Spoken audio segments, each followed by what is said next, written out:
ধরে নিলাম এইভাবে একটি ছিনতাইকারী তোমার মাথায় পিস্তল ধরলো এবং তুমি তখন কি করবা? রেডি? এই যা আছে সব বাইর কর। আবার এই ধরনের একটি বাজে কথা বললো, যা আছে সব বাইর কর। ঠিক আছে?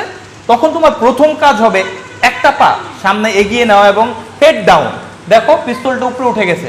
দ্বিতীয় কাজ, এই যে তোমার আরেকটা পা আছে, এটা দিয়ে ছিনতাইকারী এক পায়ের মধ্যে পা ঢুকিয়ে দিবে, এ ডাউন হয়ে গেল। এর পরের কাজ এই যে হাত হাত দিয়ে এভাবে ধরবে এবং তোমার এই কনুই দিয়ে ওকে মারবে। M I clear? রেডি সবাই?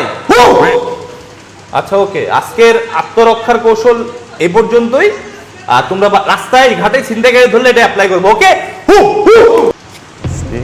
আত্মরক্ষার কৌশলটা ভালো ছিল, এখন আর চিন্তাকে ধরলে ভয়। এই যা আছে বের কর। ওকে।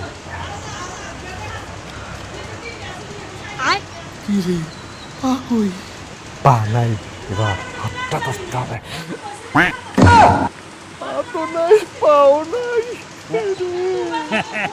কিরে হাত পা খুঁজোস? ওই দুইটা আগের চিন্তাই হারাই হালাই। এখন যা আছে সব বের কর।